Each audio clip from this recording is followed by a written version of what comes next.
Hello, everyone. This is Tom Fox back for another episode, and I'm absolutely thrilled today to have with me immediate past president Jeff Wendling. First of all, Jeff, thank you for taking the time to visit with us today. I do. Thank you. Jeff, can you tell us how you got involved initially with Rotary? Sure. In 2008, I was division commander of the police department, and I had an occasion to go with another past president, Jack Pratt, and also ultimately was the mayor of Kerrville in 2012.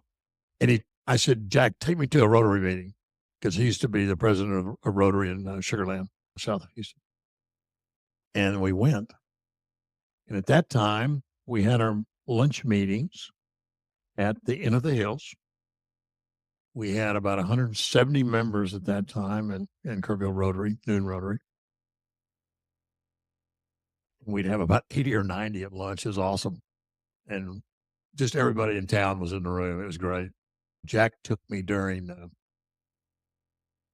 the Christmas time, and they were doing different celebrations and skits and other things, and just were funny and engaging and kind of a humble group, just having a good time.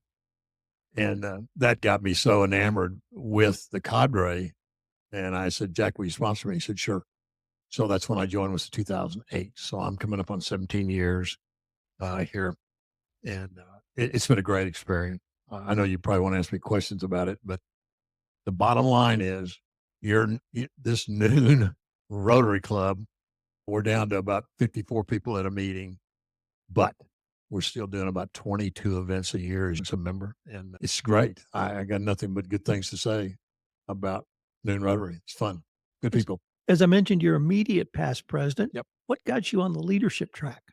I've been on the board. Diane, when she was president, she had asked me about getting in the leadership track when I was still working in the police department. And I said, I really don't think I'm going to have time for that. But thank you for asking me. And they put me on the board, and I'd been on the board a couple of times. And then as I retired and did different things, Jeff Harris had asked me if I want to get in the lineup because it's 3 positions, 3-year commitment, that kind of thing. And it's what we do. I mean, I've been a chief since 1990, that kind of thing. So we're used to working with people and creating team and moving organizations forward as best we can and help things like that. Once again, it's a great club and some super members. And I told Jeff, I said, yeah, I said, I don't want to get involved to change the thing as much as to make sure that we have the support going forward. And that's what led me there. It's been, I was on the board and then I got in the lineup and went through the 3 positions and became president. When I asked you if you would do this, one of the things you said was a great phrase, which I think you said you saw yourself as president, as a steward. Yes. Can you explain what you meant by that? My objective when I was president, once again, wasn't to remake the organization. Oftentimes, us as organizational leaders, or in this case, chiefs, and of course, I worked for the federal government and did other things over there as a boss. You have to go in and kind of remake the landscape. Rotary didn't need me to really remake the landscape. I was there primarily as a steward, if you will, yes, and making sure we had the resources to do our 21 or 22 projects a year for all the right reasons. So that was my main motivator. So what were some of the highlights for you as president? Selfishly, every year is a first responder award luncheon and also first responder golf tournament. But we also do a lot of other things too. Mine's for polio, where we raise money for the polio vaccine to be shared around the world where it's needed. And we do other fundraisers for other things and other activities. Or the walk on the river we do. Christy Benberg gave birth to that. We also have an impact club now, which used to be called a satellite club for those that don't want to come to a noon meeting but want to participate as a Rotarian and do different projects. Blue Santa is one of the projects that we've done for years at Noon Rotary during Christmas time, being able to raise funds and provide food and toys and everything for those in the community that maybe don't have the discretionary income to really buy what they would really like to buy, and we can help out with that. It's been a great program. Kerrville Police Department actually gave birth to that particular event years and years ago. And Ronnie Bach, who's now sold his RV dealership, if you will, there on Sidney Baker. Ronnie Bach, what an awesome man. Him and his whole family supported, it still does for that matter, but supported Blue Santa all those years and allowed us to use his property and for the distribution of the toys. And also later on as Rotary got more involved uh, doing the food distribution and things like that. So those are kind of the highlights. There's other things too, but it's a very holistic club in terms of its view on the things that it does, especially embracing youth. We support robotics at the high school is a good example. Marta Deffin, the previous president before me, and a Shriner executive, she brought that, and we've sustained that, and we're able to provide funding as well as they're nice enough to come out to have a meeting and show us all their goodies and for us that didn't grow up with robots and computers and things like that. So Rotary provides a lot of different activities, whether you're older like me or younger or whatever it is. There's opportunities for everybody to pursue something that they enjoy and support. Maybe become a leader of an event that they think is important to the community. You mentioned a couple of things. One was your local law enforcement work. Hmm. You also mentioned federal government work, but I wanted to ask you, what does the first responders luncheon mean for a local police department, a local fire department, a local responder? What do you think it means for that sort of recognition from the community? Let's talk about the genesis of this activity by Rotary. When I got here in 2005, you kind of looked across the landscape, and one of the things you look for is an opportunity to say thank you to the troops, right? So heretofore, before we started our program, the VFW, local VFW, was good enough to recognize law enforcement and fire every year. Basically, took what they were doing, and I tried to do my best to enhance it and try to do more with it, if you will. Got some people to help me, and we put a luncheon together. But anytime you get an opportunity to say thank you to those, particularly in public safety, that so impact our quality of life, and the police department and the fire departments and Ingram PD and even the school district police, of course. But now today, we have the opportunity to say thank you. So we say thank you to volunteer fire, to the two police departments, sheriff's office, of course, and EMS as a breakout in that. Thank you. So I would hope that even though they may do some of their own recognition during the year, that Rotary adding an opportunity, because the chiefs make the decision about who is honored, and they make the presentation and read the citations. So it's all about them. We just provide the venue and the opportunity. One of the other things that we do, you didn't really ask this, but I mean, it joins. In 2016, I went to Dr. Avery and I asked for some help, and he was very gracious, as he's always been. And we started a training fund.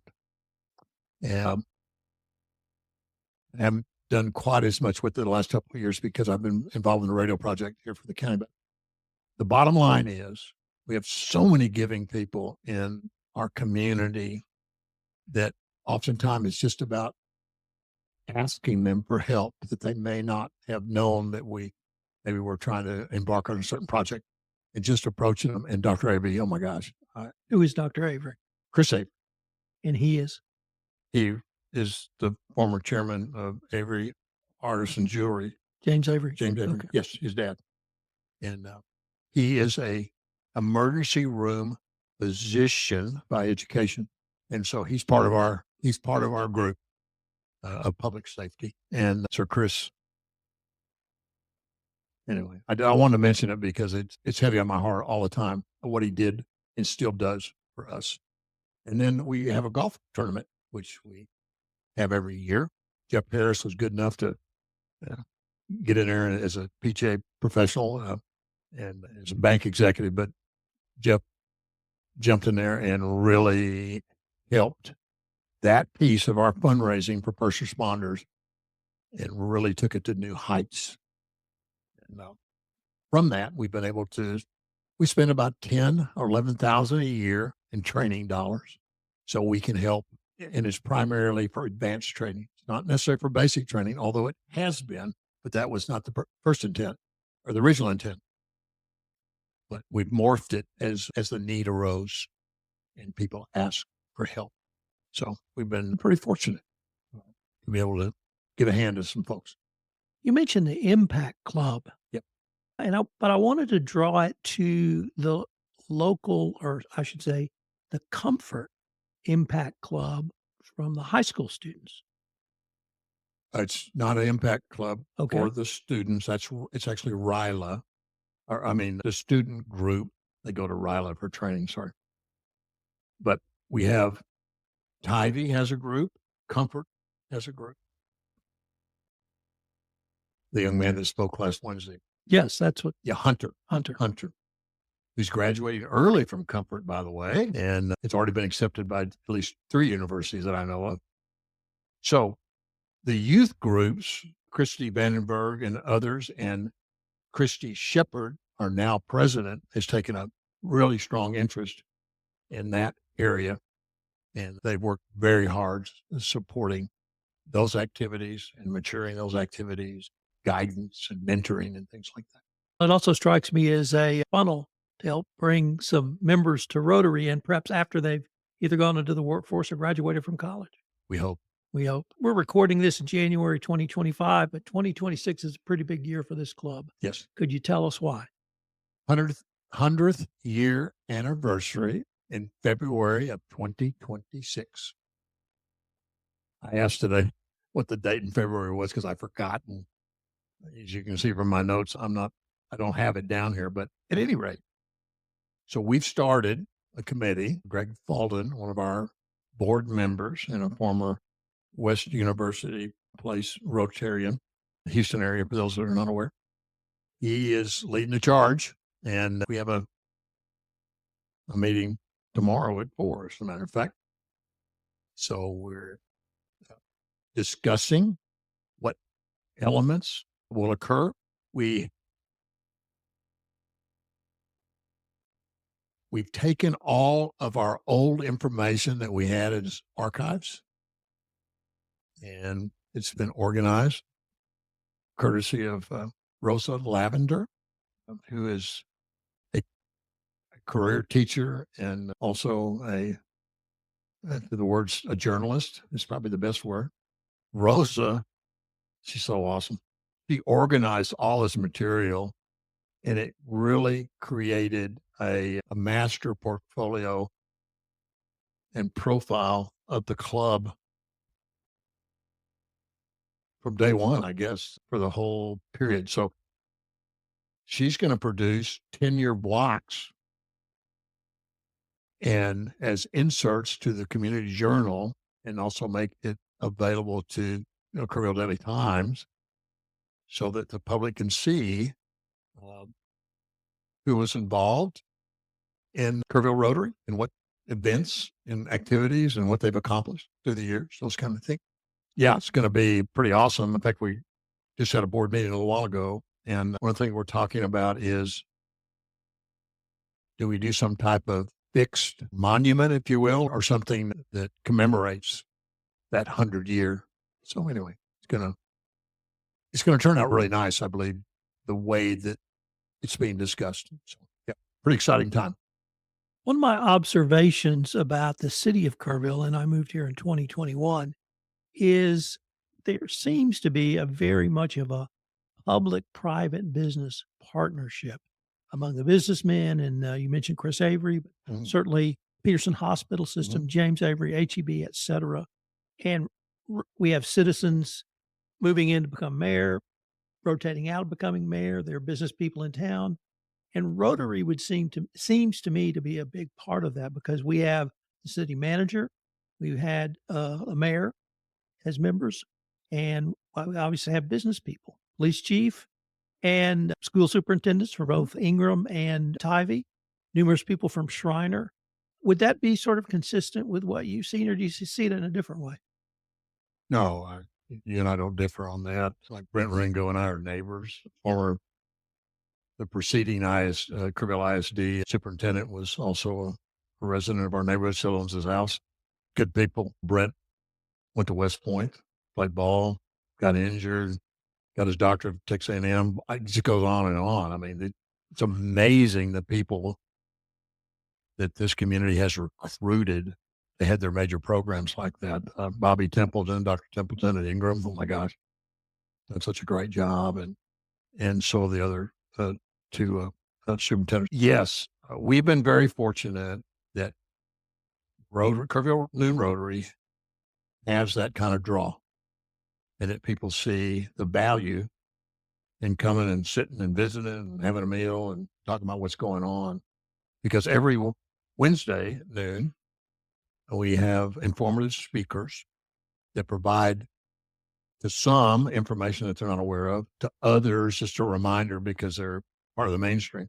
Yeah, it's exciting to see everybody walk in the door and, like I said, former mayors and attorneys and school superintendents and like Brenda Thompson, head of Dietert. And I mean, it just goes on and on. Yeah, I really enjoyed, for me, I spent so many years in the shadows until I rose in rank and was able to kind of be out in the world a little bit more. But I was never able to get involved in clubs like this. I was overseas for a long time too. But anyway, I've really enjoyed it. It's been a great experience. I know you brought a lot of notes. Was there anything you wanted to highlight or talk about that we didn't get to today, Jeff? No, I think the big thing was to kind of sensitize everybody to the 100th year. And there's going to be a fundraiser behind that. We also have our annual event fundraiser. We usually are needing about 53,000 net a year to run all our programs. We've been pretty frugal as budget stewards, offer funding, and the public has been great of supporting us and giving up their hard-earned dollars to help these programs. And I can't thank you all enough for those that are listening. Last weekend was can't talk, FA, and Jeff Tillerico, Pastor Tillerico was there and was our Rotary representative as he is year on year. And we were able to fund with about $5,000 to help the kids. And that's exciting because what a great building block FFA is. It's a tremendous program. And we have a blood drive coming up for those inclined. And scholarship program, we're going to award $25,000 in scholarships again this year. We'll have one $5,000 scholarship for service above self. And then we'll do 10 $2,000 scholarship. So impact will be pretty substantial. That's a great program. It helps a lot of people. I'm real proud for that. It wasn't always that number. We've grown that number. And thank you to everybody that provides additional funding. We've also, this last year, Chrissy Vandenberg is going to beat me up because I can't remember the number, but we got, I think it was 6 grants from district. So that's probably $10,000 or $12,000 we got in matching funds. So we provide 2,500. They give us 2,500, but allows us to expand our give. And several of these programs, particularly F 2,500 out of our block of funding and 2,500 from district. That's how that was made up. Different programs benefit from our district 5840 out of San Antonio, where that's where it's seated. And they've been very good about supporting, helping us with our President-elect, our incoming president, who will be our president during our 100th anniversary. Mhm. Could you tell us a little bit about him? Some, I guess. Trey Atkinson, who's actually Cecil R. Atkinson III, is, of course, Mr. Atkinson, Cecil Atkinson's son, and a man of varied interest, one of which is he's a pilot, flies jets and just got his commercial jet certification, just like my brother-in-law, uh, strangely enough. But he has multiple interests, wife, kids, and everything. Has twins. Great guy. And I went to Mr. Atkinson, of course, to Trey, and said, "Would you be the president for the anniversary?" And they were good enough to say yes. So really looking forward to that. It's a great opportunity to have a young executive like Trey following his dad's footsteps, of course, in the family business, if you will. I think they have 8 or 9 dealerships. And of course, they fly all over the place and visit, and their dealerships is part of their executive duties. Uh, but for Trey to find the time and the family name to be involved with 100-year, we thought was going to be a really appropriate opportunity if they said yes and they did. Great. So let me end by asking this, Jeff. What would you say to the young business person, to middle-aged business person, or anyone else about why they should join the Kerrville Rotary Club? For those of you that live in Kerrville, I'm stating the obvious, no doubt, but Rotary Club, like Lions, like Kiwanis, all the service clubs that are here and operational and moving forward, I think we're the largest and we have the most projects, the most funding, et cetera, et cetera. It's a great place to network, yes, but it's also a great place to make long-standing friends, depending on where you are in the development of your personal life, your social life, and your business life. And I would encourage everybody to either join our Impact Club, which now has 28 members, and that's an after 6 group that doesn't has made a decision not to meet at the noon venue at the Croc Center, but to have another group of Rotarians that operates a little differently than traditional noon. And it's a great thing. So get involved some way. You'll benefit personally and reasonably you'll benefit in your business. Things like come on. Jeff, I wanted to thank you again for visiting with me and thank you again for your service to Rotary. Thank you. Glad to. Appreciate the opportunity.